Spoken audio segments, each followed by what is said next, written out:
na mayroon akong UTI. Sinubukan ko ang Santon Vitamin C at laking gulat ko dahil naging okay na aking paghihi. Subukan nyo rin ang Santon Vitamin C. Santon Vitamin C, ang alkaline no vitamin C. Mabibili sa pinakamalapit na butika sa inyong lugar.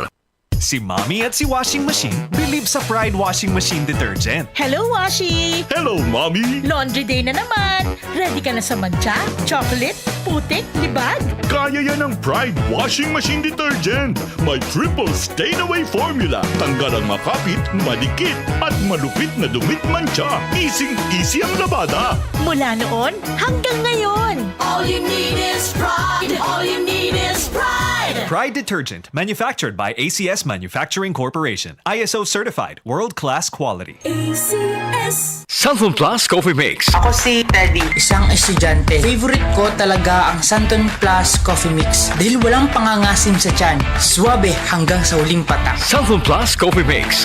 Kape na, gamot pa. Mabibili sa mga butika. Maulan man, no worries na amoy kulob ang damit. Charm, Fabcon, bangong kumakabloom. Tanggal amoy kulo sa bango ng Charm. Charm Fabcon with Bloom Fresh technology. Kills 99.9% of kulob-causing bacteria tested. May aroma burst pa of thousands of flowers and berries. Ang sampay sa loob, no amoy kulob.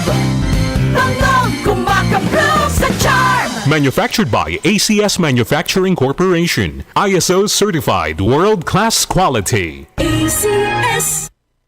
Santon Vitamin C, ang alkaline no vitamin C. Ako po pala si Edwil. Binansagan ako dating payatot dahil hirap ako sa pagkain. Ngunit nung uminom ako ng Santon Vitamin C, maba ako at bumalik ang gana ko sa pagkain. Kaya't laking pasasalamat ko sa Santon Vitamin C. Santon Vitamin C, ang alkaline no vitamin C. Mabibili sa pinakamalapit na butika sa inyong lugar.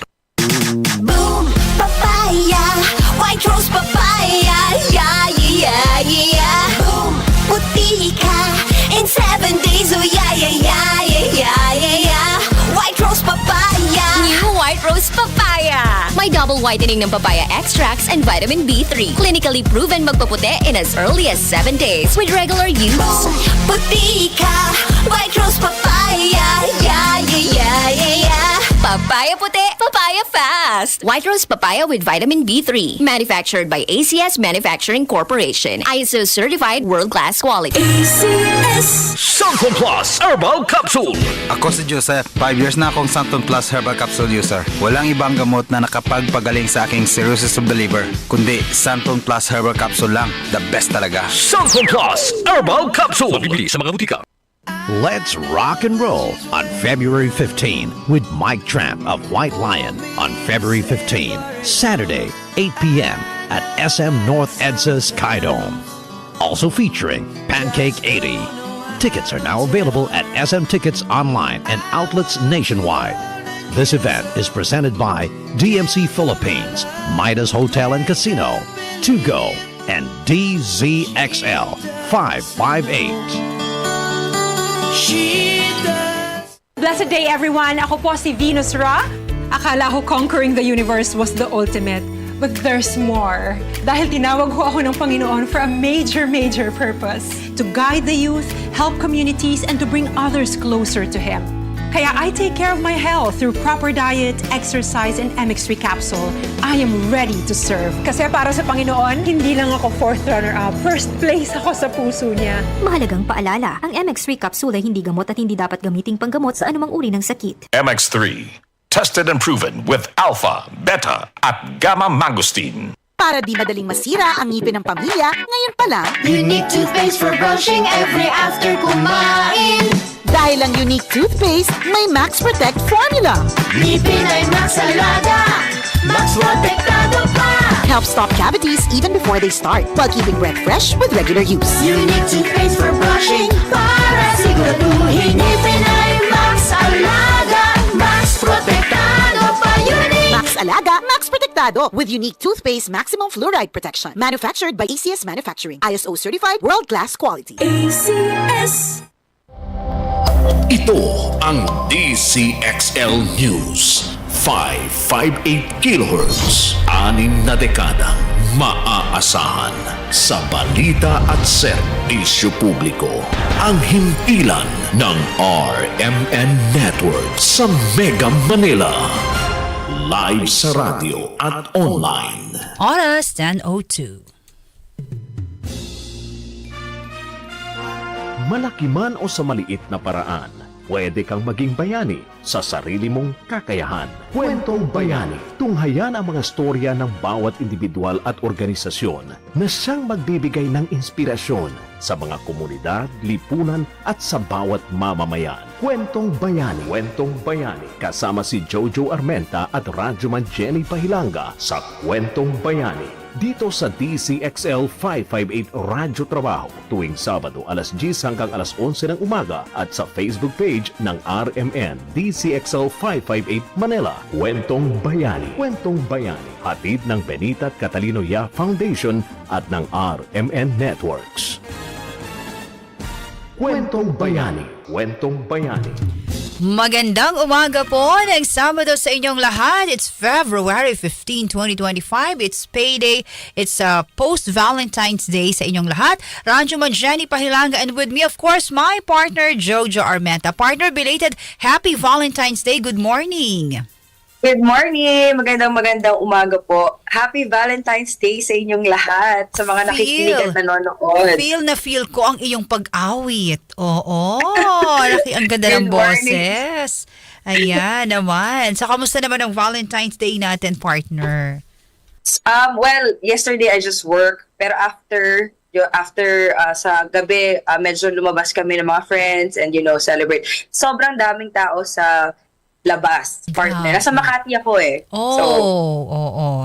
Tsaka yung iba sweldo rin kahapon, no? Correct. That's why. Yeah. Punong-puno yung mga lugar, no? Kamusta naman ang Valentine's Day mo, partner? Trabaho. Oo, hanggang gabi trabaho pa din, partner. And ayun, uuwi of course because early morning may program tayo today. But all in all, very happy of course, 'di ba? Because ang Valentine's Day naman is number one, loving yourself. And speaking of Valentine's Day, pusuan niyo na po ang aming programa. Live na live po tayo sa Facebook at sa YouTube, no? DZXL News. So i-like at i-share niyo na po dahil maganda ulit ang pag-uusapan natin ngayong umaga, partner Jenny. Correct. At sa BCYF din, no, mapapanood din nila ito, partner. Of course. Yes. So, kung kayo po ay subscribe sa aming YouTube channel sa BCYF TV naman po ng Benita and Catalina Foundation, pwede nyo po mapanood ang aming mga replays at of course itong aming episode ngayong umaga, no, partner. Yes, and napakabilis because February 15 na, partner, Innovation Month pa rin tayo for this February. Yes, opo. So sa mga ngayon pa lang po nakikinig, no, Benita and Catalina Foundation is celebrating an anchor month or highlight month ng February, which is the Philippine Innovation Month. Actually, declared by DOST na Philippine Innovation Month talaga ang February. Kaya ang mga schools din, they're abiding to their specific programs sa school, no, for innovation. At speaking of innovation, partner, ang mga kasama natin ngayong umaga, I believe, as I've seen their profile as well, they've been doing social innovation, partner. Wow. Kaya may inspire na naman tayo to listen, stories, and inspired to do the same para sa ating mga komunidad. Kaya ipakilala ko na ang ating makakasama ngayong umaga, partner. So ang ating pong guest this morning is the co-founder and social enterprise director of Local Love PH in the Philippines. No? Ang ating pong makakasama ngayong umaga si Miss Iris Aroa. Good morning, Iris. Hi, Miss Iris. Ayan. Hi, good morning po. Ayan. How are you today? And belated Happy Valentine's Day from Kwentong Bayani. I'm good. Thank you. Belated Happy Valentine's Day. Ayan naman. Sorry, Iris, saan kayo naka-base? Sa Siargao po. Ayun. Siargao, partner. We have to go there. Oo, Siargao. Pinag-uusapan for the past few weeks, Siargao. Partner. Ayan. Ang ganda ng ngiti niya. Alam ko yung issue na yan. Ang ganda ng ngiti niya. Updated ka, so, partner. how's muna Siargao right now? The weather dyan, Miss Iris? It's sunny po today. Wow, it's been rainy the past days ata. Galing lang din po kaming Manila actually. I arrived yesterday. Okay, in Siargao. Yan, ako, alamin na natin. Unahin ko na, partner, ano? Dahil alam ko, excited tayo to know more about the local love. Now, Miss Iris, gusto namin munang malaman, and of course, lagi namin naman tong unang binibigyan na tanong sa aming mga panauhin. Please tell us more about what is local love at ano ang pinaka-objectives natin sa ating organization na ito. Okay, thank you. First of all, thank you also for inviting us and giving us this platform to share what we do.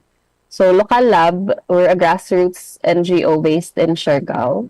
So, we started sort of like as a really small effort lang on our end, and then we grew through the years. So, our mission is really to support and empower the local community through programs that are rooted in sustainability, education, nature preservation, and also cultural exchange. So we have nature-oriented education through some of our programs, like Tropical Academy. I think I can talk about that later. So when we started, so I'm just one of the founders. There are several of us. But we started this so I started it with my partner in the very beginning when we moved to Siargao almost 8 years ago. Wow. So we wanted to, like, it started because we wanted lang a place to meet like-minded people. Kasi we were living in the less touristy area of Siargao. So we built sort of a beer/snack place. And one of the things that we really wanted to do was to use local ingredients and set it at a price point that would be kind of accessible to the local community. And through that, we met farmers, weavers. So that's how it started. Like we used the income that we gained from the cafe to fund community projects. But you started there in Siargao, Miss Iris. Opo, sa Siargao. Siargao talaga. Ang dami kasi, partner, I'm just, wondering, meron kayong tourism, what else? Education.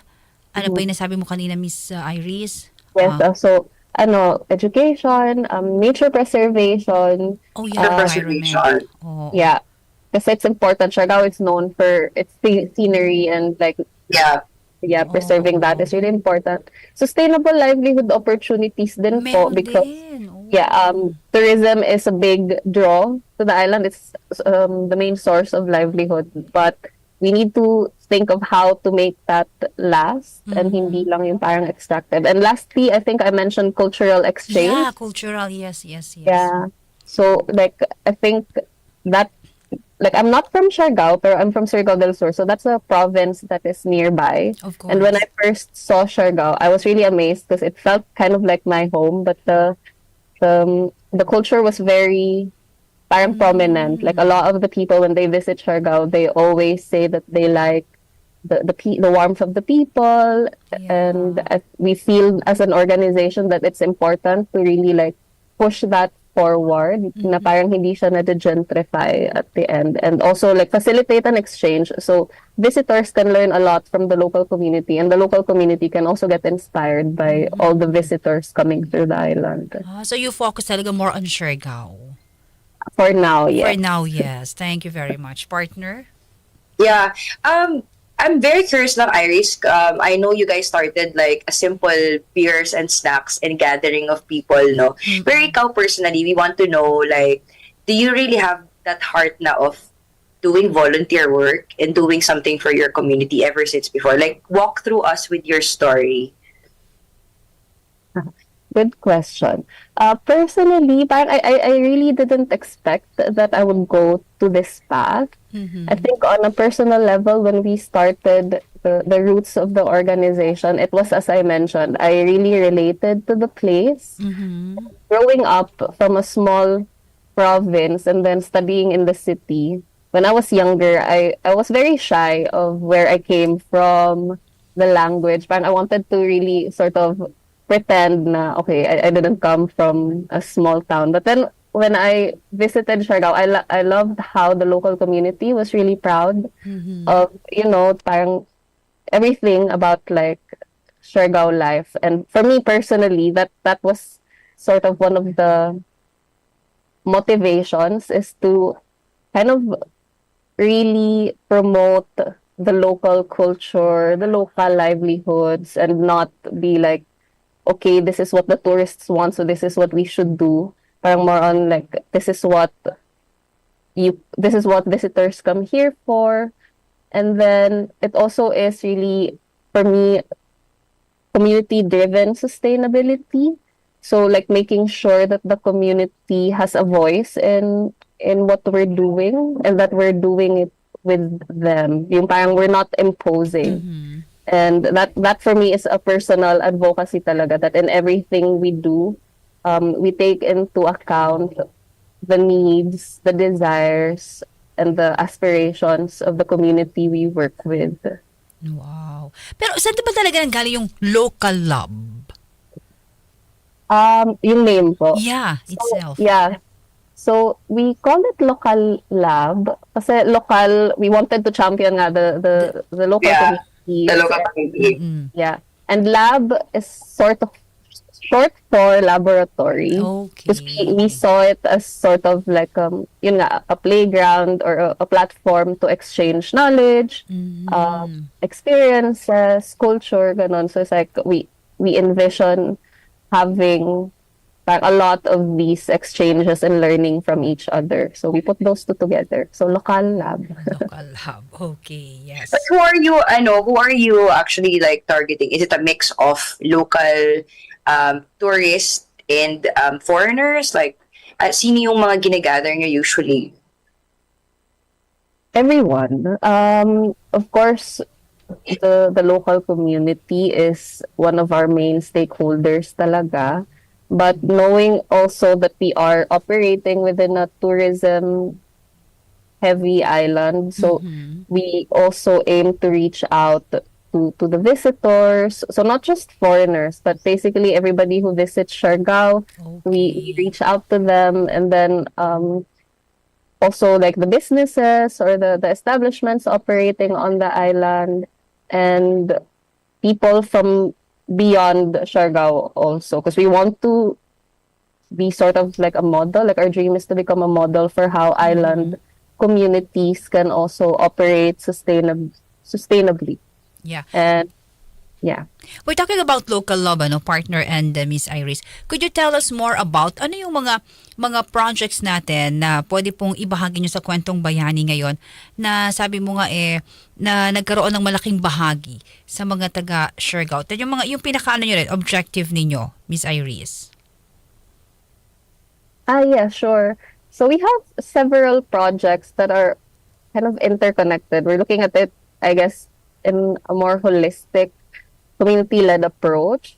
So it might seem, I'm gonna share some. So it might seem like it's a lot because we don't just really tackle one issue. I think we look at interconnected challenges and see how we can help address them. So one I mentioned earlier, we have nature-based education as one focus area. So we have a project called Tropical Academy. So this is sort of our flagship project. And it's a vocational school that we are partnering with TESDA with. But as a local lab, we're adding the concept of nature-based education and really respecting the environment that we operate in. So the idea is... Thank you to our digital team. Excuse me, ito yung nakita natin sa ating screen right now.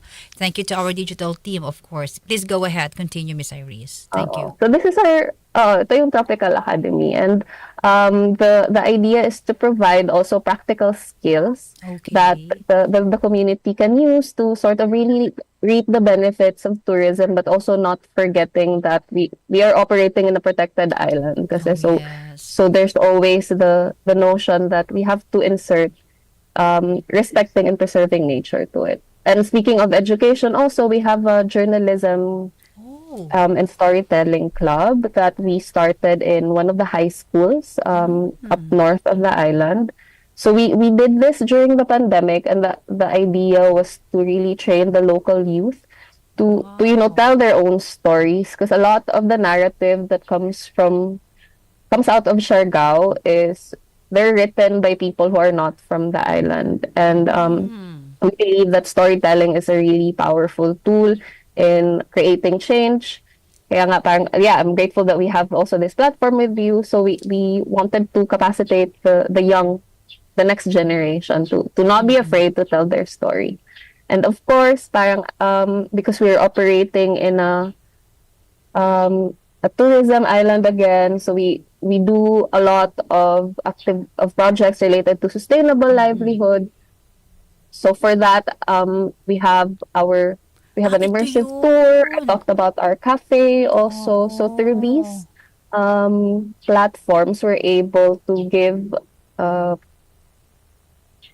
local community a way to sort of access the bigger tourism market of the island, and also ensure that the revenue stays within the community and not parang going outside of Siargao. So through our social enterprises, that's the department that I'm currently supervising. We have a community market that offers small scale farmers a way to reach like restaurants and like resorts to sell their products.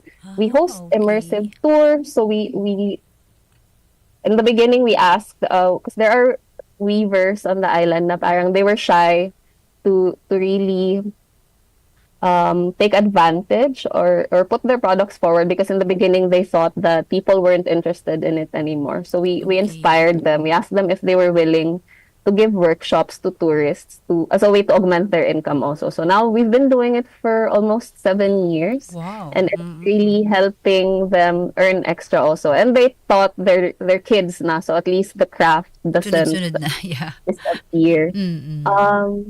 What else? So yeah, we also do like we have a whole community building department that reaches out to the local farmers and weavers and really assessing their needs.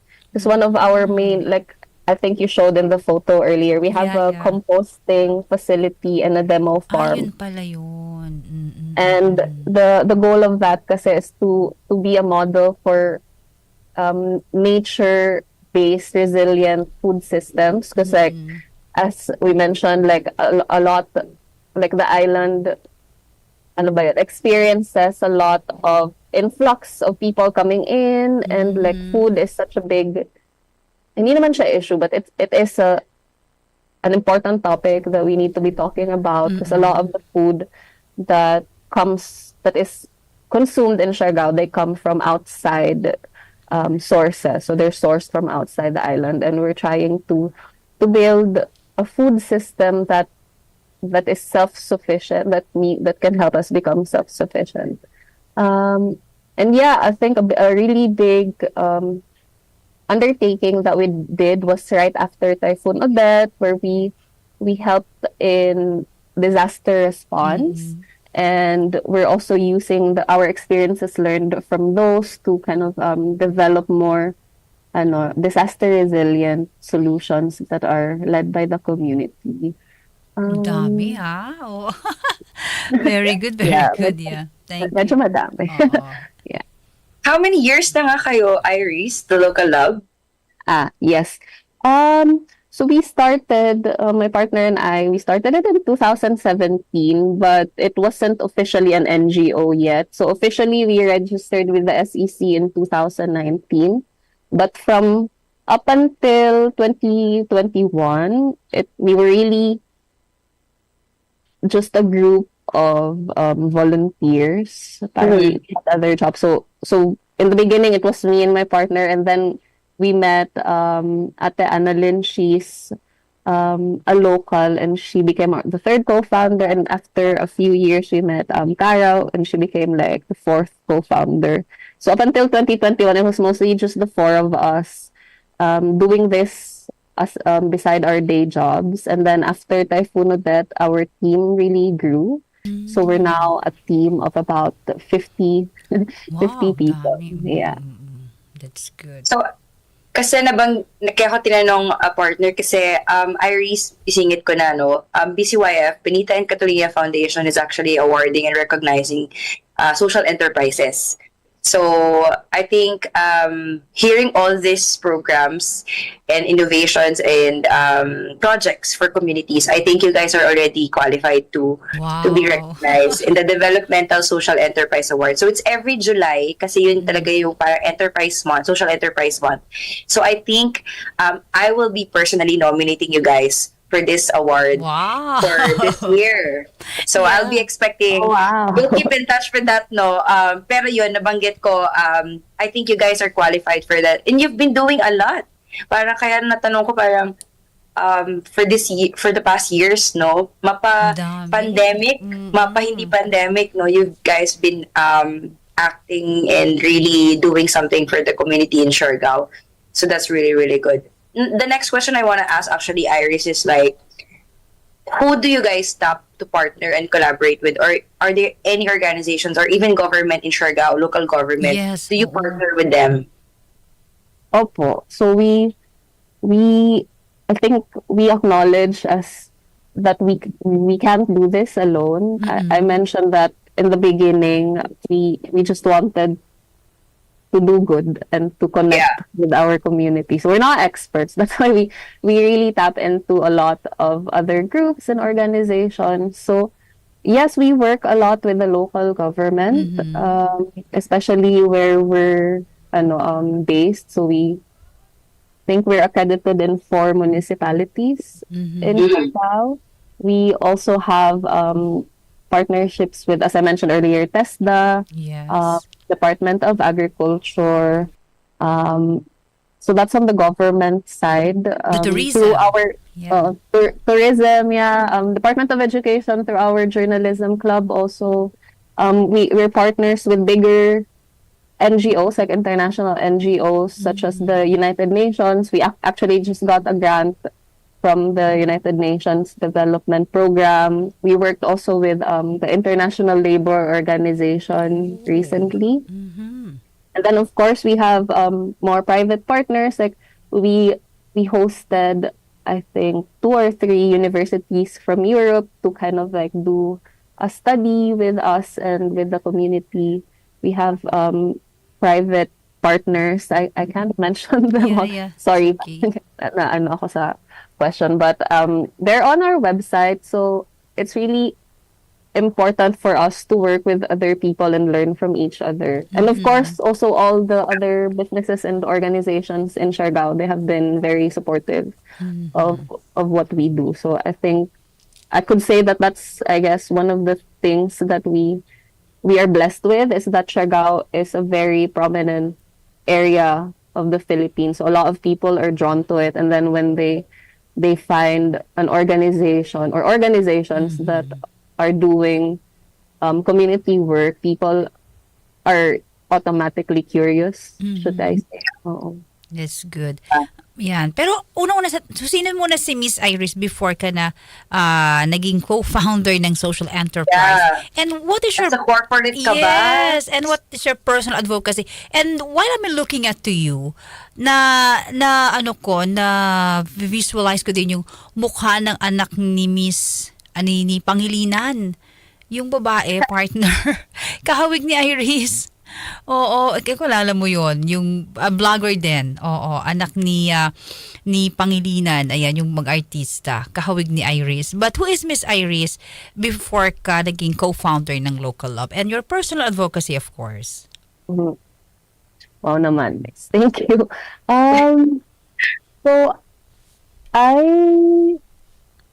bigla akong na sa question mo. So as I mentioned earlier, I was born and raised in Surigao del Sur. Talagang Surigao. Sa Mindanao din. It's about maybe 3 hours away from Siargao. Nasa mainland ng Mindanao. I studied in Manila. Studied food technology in UP. Pero I never really worked in that field. So I was mostly doing writing and editing before. And then I met my partner, Mark, in Manila about almost 10 years ago. So parang, I think when I tell people this story, kasi I get asked also, why did you move to Siargao? Parang, I could give you the long version, but a lot of people have summarized it for me kasi they said I moved to Siargao for love kasi I met my partner and then we decided to move to Siargao together. And then, yun na, when we, I think personal advocacy ko kasi talaga is like, I like my triggers are really, I should say, parang gentrification or like the erasure of like the identity of people, especially if they come from a small town. So when we moved to the island, I was really adamant of parang, how do you say, not imposing on the local community.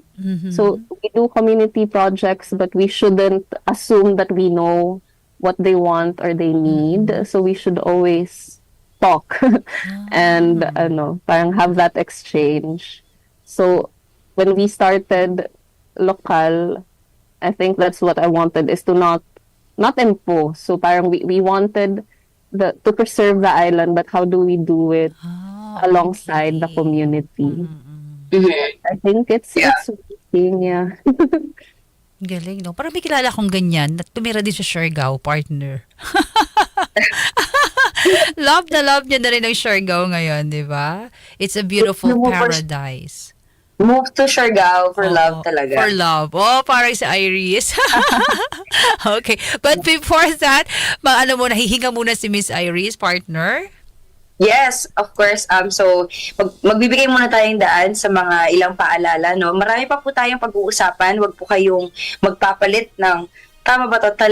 Talapihitan. Oh my God. Alalim, no? Sa radio, no? Yeah. And DZXL po, i-share at i-like niyo po ang aming programa para po makasama kayo at makasabay sa aming kwentuhan. So, magbabalik po tayo. Huwag po kayo alis. Magbabalik po ang programang Kwentong Bayani. Oras 10:29. That time check was brought to you by ACS Manufacturing Corporation, ISO certified world-class quality. ACS. That news was brought to you by ACS Manufacturing Corporation, ISO certified world-class quality. ACS. Santon Plus Herbal Capsule. Ako si Jessa, 25 years old. Dati may leukemia ako. Kasabay sa pag-take ko ng aking mga gamot, ang Santon Plus Herbal Capsule. Ang laking tulong talaga ng Santon Plus. And finally, I'm a leukemia survivor. Santon Plus. Mabibili sa mga butika. Boom, papaya, white rose papaya, yeah, yeah, yeah. Boom, puti ka in 7 days, oh yeah, yeah, yeah, yeah, yeah, yeah.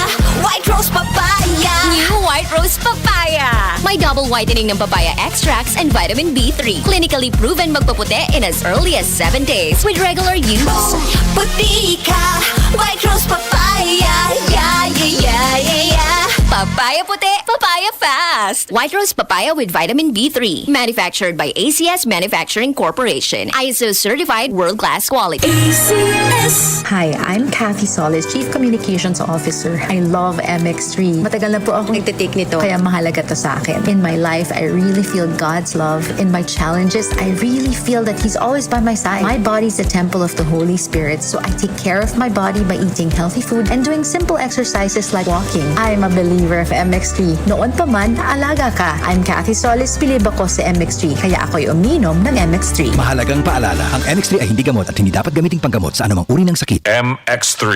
Dito ako bilib. Sa panahon ngayon, kau ba'y sigurado? Kau ba'y protektado? Ang pamilya ay i-shield mo. Laban sa bakterya, i-shield mo. Laban ng pati virus, i-shield mo. Shield Bath Soap. Patay ang 99.9% of bacteria and virus tested. Bilib ang mga eksperto sa Philippine Nurses Association. Sa sakit protektado, i-shield mo. Pamilya protektado, i-shield mo. Shield Bath Soap, manufactured by ACS Manufacturing Corporation. ISO certified world-class quality. ACS. Santon Plus Herbal Capsule. Ako si Jessa, 25 years old. Dati may leukemia ako. Kasabay sa pag-take ko ng aking mga gamot, ang Santon Plus Herbal Capsule. Ang laking tulong talaga ng Santon Plus. And finally, I'm a leukemia survivor. Santon Plus. Mabibili sa mga butika. Mula sa #1 Smart Dishwashing Paste. Ang galing-galing mo. Smart dishwashing paste ko. Pritong ulam na masebo, plato at kaldero.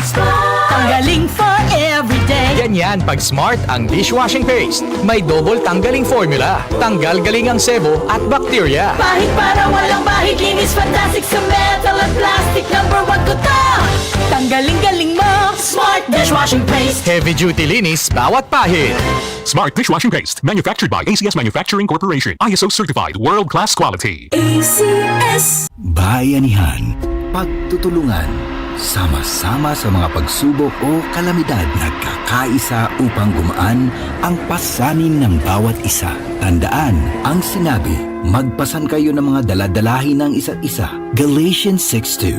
Bayanihan, isang utos ng Diyos. Ipinapakita natin ang pagmamahal ni Kristo sa ating kapwa. Ikaw ay M-Extraordinary Pinoy. Brought to you by MX3 Coffee and Tea. Be extraordinary with MX3. Maulan man, no worries na amoy kulob ang damit. Charm Fabcon. Bangong pumakabloom. Tanggal amoy kulob sa bango ng Charm. Charm Fabcon with Bloom Fresh technology. Kills 99.9% of kulob-causing bacteria tested. May aroma burst pa of thousands of flowers and berries. Ang sampay sa loob, no amoy kulob.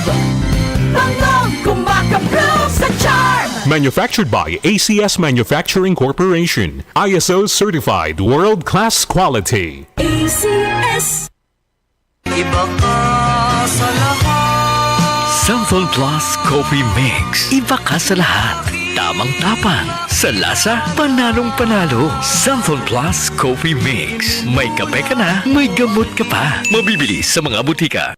DZXL 558. Malaki man o sa maliit na paraan, pwede kang maging bayani sa sarili mong kakayahan. Kwentong Bayani. Kwentong Bayani. Oras natin, 10:34. Balik po tayo sa Kwentong Bayani. Ako pa rin po si Jenny Pahilanga and my partner, Jojo Armenta. Partner, balik tayo with our special guest. Yes, magandang umaga po ulit ng Sabado sa inyong lahat. Ang ating pong kasama ngayong umaga is the co-founder and social enterprise director of Local Lab, si Miss Iris Aroa. Good morning, Iris, once again. Hi, Miss Iris. Ayan. Hello. Ayan. So, naipangako natin sa ating mga nakikinig kanina na more chikahanan kwentuhan. No? But right now, since we're celebrating the Philippine Innovation Month, partner, we are also want to hear your insights, Iris, about this. No, so for you, what is social innovation, and how do you think it helps sa nation building? Yeah.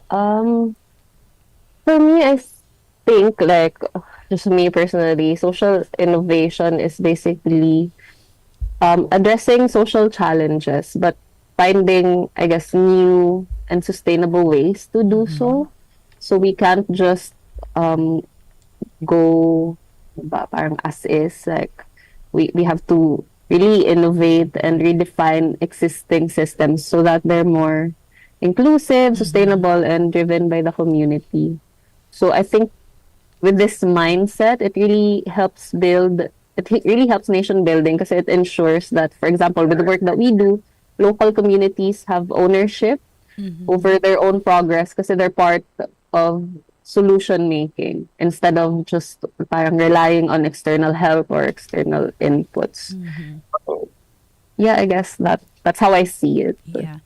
And Miss Iris, ano din ang kahalagahan na ma-adapt natin so araw-araw ating pamumuhay sa local lab ang social innovation. I mean innovation itself, pinag-uusapan din natin.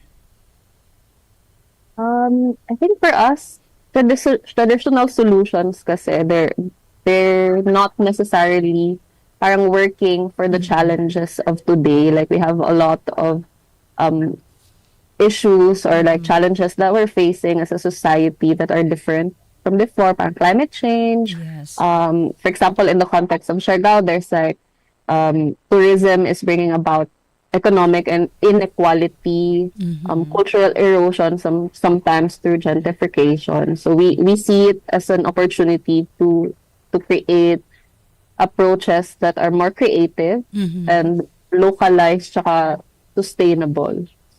So as I mentioned earlier, it's important to adopt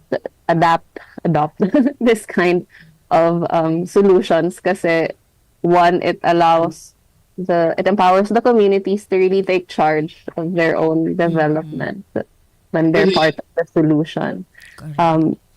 It's sustainable, not just environmentally, but like in what we do, we really try to make sure that it will last not just next year or the year after, but that the impact is more long lasting. And also, we collaborate. So I think it encourages collaboration, that you don't only listen to yourself, na parang you're in an echo chamber, but you're really reaching out to people who are more knowledgeable sometimes. Yeah.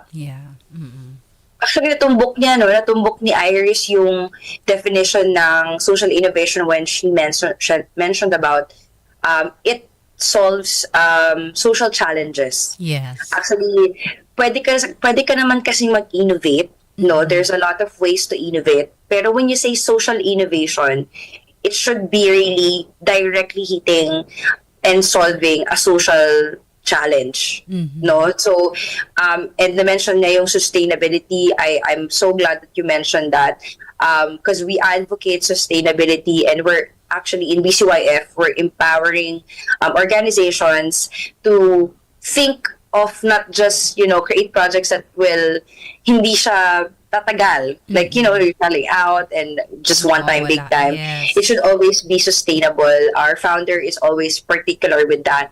And mentioning sustainability in local lab, how do you make it sustainable? Like the organization and your programs, how do you guys make it sustainable? Yeah, so first, I think really nature and the environment is at the core of everything we do. Na whatever we do, it's always in the mindset that we have to preserve what we have now for the next generation. So there's that concept of regeneration, which is instead of parang extracting from our environment, we always try to put like something positive back, and it could just be sort of as simple or basic as what we have with our composting. So we're how do you say, we're regenerating the soil by putting nutrients back. Parang ganon. And then there's on the other side, we mentioned earlier, sustainability is not just about the environment, but it's also like financially, like Yes, very important. Operationally, like we're an NGO, but we have to think of how we're gonna last for a long time. So that's like what we're doing. So that's why we have our social enterprises. Apart from helping local artisans and local livelihood, is also a way for the organization to generate some sort of revenue that goes back directly to our community projects. So we have sort of like our own fundraising projects that are embedded in the for now structure of our organization, and we're using that also as an example to other businesses that you can do businesses that are able, that could still give back to the community. And lastly, also sustainability for us means that our projects will endure. So we like to say that our vision for Local Lab is that it eventually becomes sort of irrelevant, like us as like the organization per se, because then our dream is for the community we work with to have adopted the projects that we started. Like we're developing these projects in a way that they can be taken over by, let's say, the farmers or the weavers or the schools, like whoever we work with. Like the idea is just to plant a seed and hopefully it continues to grow, not necessarily under us, because then that means that they would still be dependent on us, but that it's taken over by our partners. Iris, ang Siargao ba itself, no, dahil naka-base dyan ang Local Lab, may nakita po ba kayo na mas marami pa tayong dapat gawin na innovation o mag-focus ang inyong Local Lab?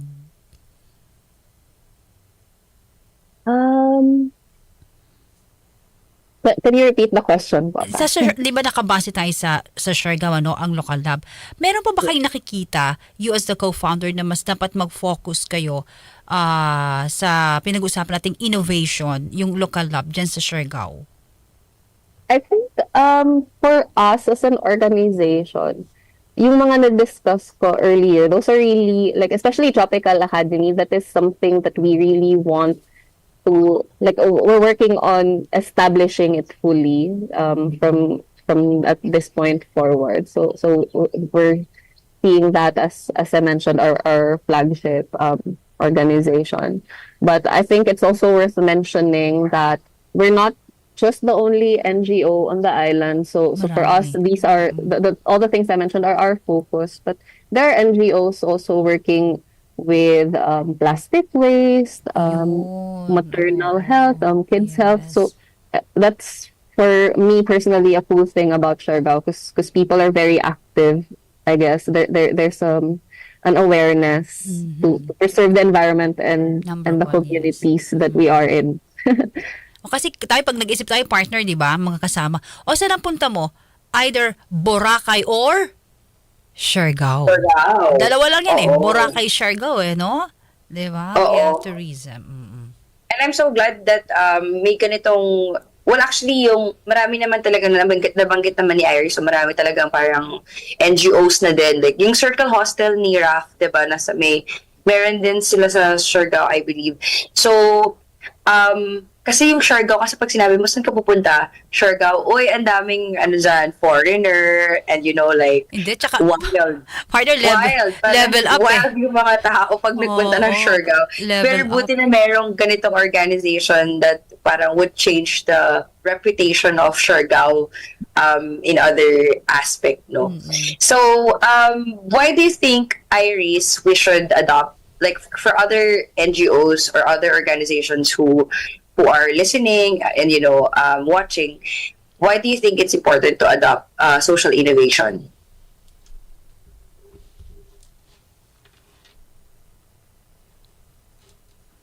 It's important because, as I mentioned earlier, parang the world that we live in is changing. Like, we're encountering problems that we've never seen before in terms of, like, climate, and even like, as a society, there are a lot of challenges that we're now facing, and we can't continue to operate as usual. So we have to see how we can all work together to preserve this life, or to even make it better for the next generation. So I think that for me is why it's important to really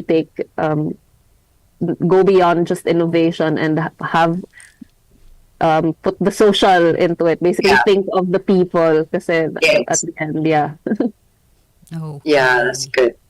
Paano mo nakikita, ito lagi natin ni partner Jojo, isusugan ko lang, paano mo nakikita ang local lab 3 to 5 years from now with your objectives? Ayan, Iris, talagang dyan ka pa rin ba sa Siargao, o teka muna, lilipat din ako ng ibang lugar? Iris? Yes. I think nasabi ko to kanina, like, our dream, I don't know if it's gonna happen in the next 3 to 5 years, but our dream is to really manifesting, okay. Manifest na lang natin. That we inspire other island communities also to not maybe adopt everything, but that we can start these movements, kasi, like, the Philippines is really made of small islands like ours. Like, how we're many all islands? Different islands. 7,000. No, it's okay. 7,600. I'm just kidding. Okay. And then also on our end, as I think I also touched on this briefly earlier, that we want to be able to give back to the community some of our projects, that they can manage it on their own, and that we are able to successfully plant and cultivate that seed of sustainability, or, like, protecting nature, or having, like, resilient food systems. Sarap. Look at this, The screen, This is Iris, our farm. partner. Parang ang sarap pumunta dyan ngayon, makabiyahe nga mamaya. Char. Ang sarap po, nature na nature. Ito yung isa nyo sa project nyo, tama? Yeah, ito yung Tropical Academy. Galing, partner, no? Really, really nice. So, sabi mo, Iris, you guys are in the parang mas remote area ng Siargao, tama ba? Yeah, we are siguro, so General Luna is the main tourism town. So mga we're 1 hour away, like this side. Okay. Away. So like where? Kasi dyan ako pumunta kapag pumunta ako ng Siargao. Sama mo ko, partner? Ba't ikaw lang mag-isa? Sama mo ko. Saan So, alam mo, to be honest, Iris, when I hear people, a lot of travelers, like foreigners, I would ask them, where would you want to go? They're going to Siargao. Talaga nag-roll yung eyes ko. Kasi like, partner? I know kasi, alam mo partner, sorry, nagchichika naman tayo, diba? Parang, like, I know kasi, parang aside from surfing, you know, it has a reputation na kasi parang, okay, Siargao, it's very mainstream, diba? Pero like, I want to be like an advocate of people going there in your area para hindi lang lahat lagi sa General Luna sila pumunta. Pwede. Diba? Yeah, so they can visit the northern part of the island. Like when we started Siargao, we were based in Burgos, and now we are Demo Farm and Tropical Academy is in the municipality. Let me just of cut San you, Iris. Isidro. Gusto ko lang sabihin that I'm very proud that I have this community member, partner, in the name of former Mayor Zulweta Rayos in Burgos. She's one of our member in the community na former mayor ng you know her? Na-meet po namin siya before, yeah. I don't think she's based on the island full-time na, no? Yeah, Manila, nag-own back and forth. Pero na-meet namin siya before. Mayor Zulweta Rayos. Ayan. Sabihin ko nga, kwento ko nga si Iris. Kaya pupunta na kami dyan. Huwag kang mag-alala, Iris.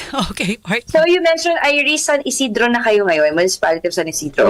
Yung Tropical Academy po is in a barangay of San Isidro. Wow. It does. I think the nice thing about Siargao is that, you know, it has something for everyone. Like it's still, I don't think it's like Boracay or Bali levels. I get though the notion that maybe some people come here because they think it's like a party town. Pero I think there's still a lot of chances to actually connect with the local community and have more authentic experiences, really. Parang maybe it's just, like what gets shared outside. This is what I was also referring to when I was talking about our journalism club for the kids, because what gets shared about Siargao, they're mostly really written by people who are not from here. So they that's right. From their perspective, ba? But like when you have to talk to the community, it's still really a really nice place to connect. So. And Iris, I saw in Instagram you have the Hub Siargao. What is it about, the Hub Siargao? So the Hub Siargao, it's now become sort of ito na yung social enterprises / fundraising projects namin. So it houses our snack bars. So this was the cafe restaurant that we started in 2017. So we have one in Burgos, that's the original one, and we also have one here in General Luna. So we have our community market. So under the hub, we also have the Local Sabo community market. So this is where we serve as a platform for local producers and artisans to showcase their goods. And under the hub also we have local experience. So this is our platform of hosting immersive tours and workshops. So you can be a farmer for a day. You can do weaving. We even have a kinilaw workshop. Wow, I love that. And a cooking workshop also. So really just to connect. And these tours are hosted by actual local farmers. You get to talk to a local weaver, local cooks. So it's really, we want to bring the immersive side. That Siargao is not just about surfing and island hopping. Okay na, Iris, huwag ka na mag-alala. Nasa utak na namin yan ngayon. Nasa, ano ba tawag doon? Partner, nasa We're so convinced. listahan na namin yan. Huwag ka mag-alala. Bucket list. Yes, his partner. Kwentong Bayani goes to Siargao. Yes, diba? Now we have more reasons. Thank you, Iris, kasi now we have more reasons to visit Siargao, diba? Kasi may ganyang klase ng community or NGO that we can visit. Especially in Tropical Academy, you guys have been parang well-established na siya, no? Like, it has really like a parang facility pero like local version. Ganda, no? Diba? Nakita mo? Oo, nakakatuwa. Yeah, so like, I think our last question would be like, if you have like a message to people who would like to do the same, no, to inspire them, get out of their comfort zone and like really start doing this kinds of initiative, like, what would be your advice and message to them to get up and like do it, you know? Yeah, I think just for me, it would be just start it. Just try to do what you can right now. Because I never expected that my life would go to this path, but it is, and I think it's just kind of just doing that first small step lang, and then you see where it goes. And also, don't be afraid to collaborate with other people and to work with other people. Like, it's harder to do things on your own. Yeah. So talk to your community or maybe connect with other people that, who knows, maybe your friend also wants to do something pala and you just never talked about it. So it's like, you don't have to start big. You don't need to have like a team of 50 agad-agad. O kayo mag-partner lang, di ba? Oh, see? Di ba? No? Partner, Jojo. Oo. Well, thank you. And where they can find, we can find social media. Ma-follow naman namin ang Local Lab, Miss Iris. Yeah, so you can follow us on Instagram or Facebook. They're at Local Lab, LOKALLAB. We also have a website, locallab.org. And if you want to know more about our restaurants and our social enterprises, it's The Hub Siargao on Instagram and Facebook and TikTok. Yes. And we have also, Miss Iris Aramen Surigao, by the way. Radio Mindanao Oh, Network. nice. Yeah, in Surigao. Para masabi nga natin yan sa ating station manager. May, ka pa? Any announcement, Miss Iris, sa projects and programs nyo? I think none for now. If people listening and watching could follow us on social media, that would be the best way to be updated on what we're doing. Open ba kayo for volunteers dyan mismo sa Siargao? Gusto mag-volunteer ni partner Jenny. Teka lang, lilipad kami dyan. Oo, go. Yung mga taga dyan. Open naman po, pero we have a very limited capacity to host a lot. So medyo we screen them pa. I'm just trying to be transparent. Yeah, that's good. This is the official Facebook account, Local Lab, o Local Hub and Local Lab, no? Yeah. Okay. Thank you very much, Miss Iris. Have Thank you, a Iris. beautiful Thank you so much for your time. Thank you so much for giving us this platform to share what we do. See you soon. We hope to see you soon in Siargao.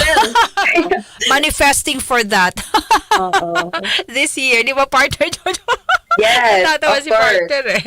Ayan, maraming salamat, Miss Iris, and have a beautiful Have a great day. Thank you. Bye-bye. Okay, nakapasyal. Parang namasyal din ako sa Siargao, partner Jojo. Ayan. That's true. Now we have more reasons to visit. Yes. Totoo yan. And? So, of course, sorry, nawala ako doon sa kwentuhan, no? So, we're still celebrating, BCYF is still celebrating the Philippine Innovation Week, Innovation Month.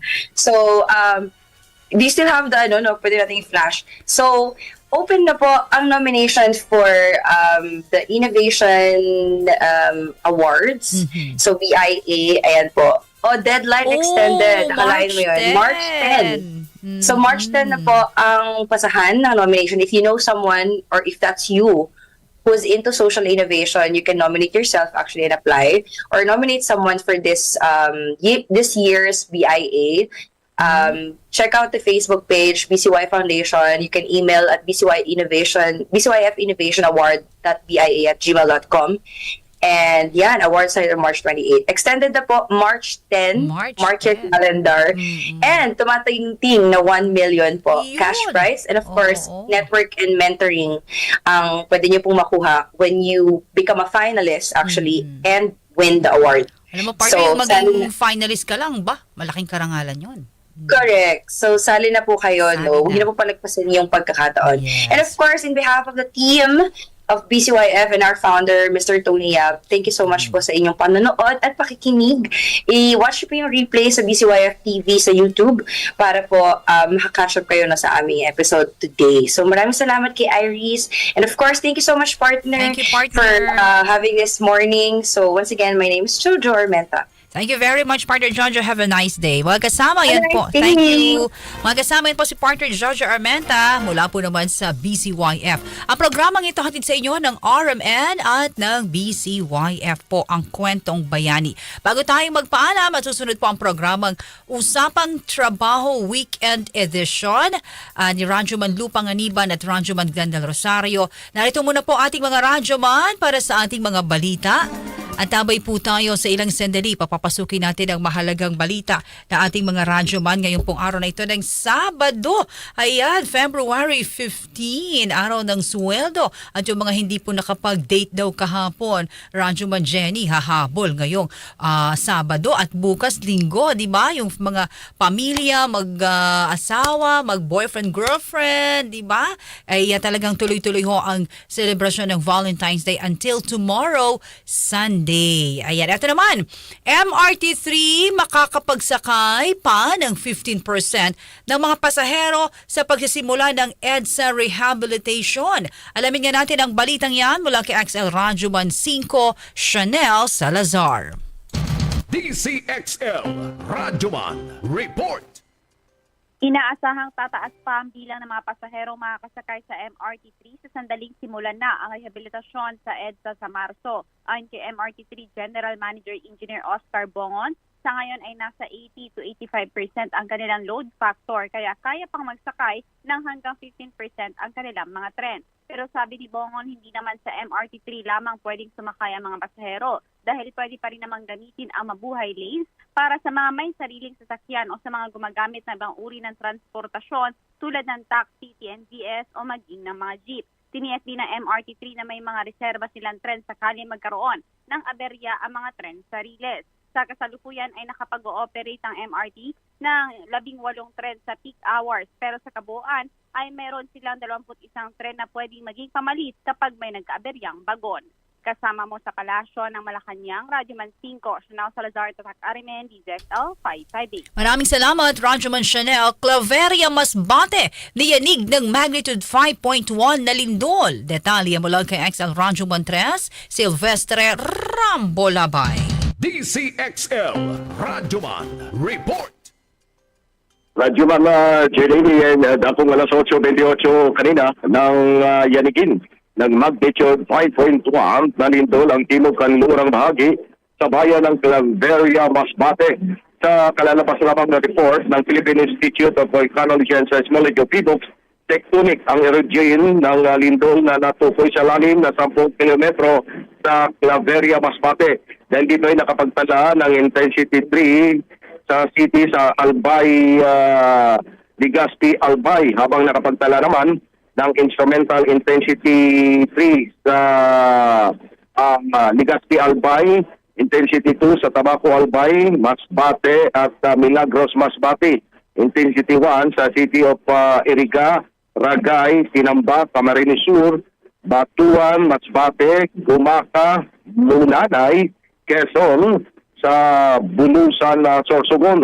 Ayon sa PHIVOLCS, asahan na ang aftershock sa naturang lindol kung saan walang dapat na ikabahala ang mga residente ron dahil hindi naman gaanong kalakasan ang naturang lindol sa Claveria, Masbate.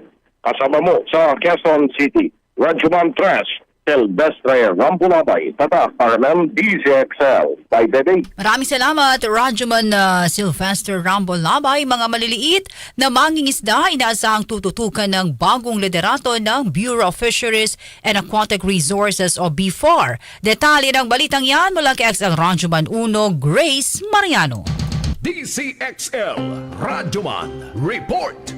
Nananawagan si Bicol Saro Party List Representative Brian Raymond Yamsuan kay bagong Bureau of Fisheries and Aquatic Resources o BFAR Director Elizer Salilig na tutukan ang kapakanan at pagpapaangat sa buhay ng mga maliliit na mangingisda sa bansa. Bilang chairman ng House Committee on Aquaculture and Fisheries Resources ay tiwala si Yamsuan sa hangarin at dedikasyon ni Salilig na tulungan ang 2 milyong mangingisda na makawala sa ilang dekadang pagkalubog sa kahirapan. Binigyan din ni Yamsuan na ang pagprioridad sa interes ng mga maliliit na mangingisda ay mahalaga lalo't may kautusan ang Supreme Court na nagpapahintulot sa mga commercial fishing companies na mangisda sa municipal waters na dapat sana ay para sa small-scale fishers. Umaasa din si Yamsuan na sa ilalim ng liderato ni Salilig ay mapagkakalooban ng BFAR ang mga small fisher folks nang kailangan nilang kagamitan at kaalaman para mas mapalawak pa ang kanilang oportunidad na magkaroon ng mas malaking kita. Kasama mo sa kamera, Radyoman 1, Grace Mariano, Tatak RMN, DZXL 558. Maraming salamat, Ranjuman Grace. 4 na mangingisdang Pinoy na inabandona ng principal sa California, nakauwi na ng Pilipinas. Alamin natin ang balita mula kay XL Ranjuman 2, Joyce Adra. DZXL Radyoman Report. 4 na mangingisdang Pilipino na inabandona ng kanilang principal sa San Diego, California, USA. Hindi rin sila pinasahod 3 buwan ng kanilang principal. Sinalubong sa naiiwan ng team ng DMW at ng OWA para matiyak ang kanilang kalagayan. Binigyan din sila ng financial assistance at pansamantalang tirahan at transportasyon patungo sa kanilang manning agency na Spiral Maritime Services Incorporated. Kasama mo sa DZXL Manila, Radyo Joyce Collantas, Adra, Tatak RMN. Maraming salamat, Radyoman Joyce. And with that, maraming salamat po sa inyong pagsama, panonood at pakikinig sa aming programa. Muli po, hanggang sa susunod na Sabado. Maraming salamat kina Don. Kay, sino bang kasama natin sa digital? Ay, syempre, si Leda. Leda, thank you ha. Ayan, kanina sa ating panauhin po yung mga pinapakita po natin sa ating programa. At muli sa ngalan po ni partner Jojo Armenta, Radyoman, Jenny Pahilanga, hanggang sa susunod na Sabado, magsama-sama tayo muli, magkarinig at manood po dito lamang sa programang Kwentong Bayani.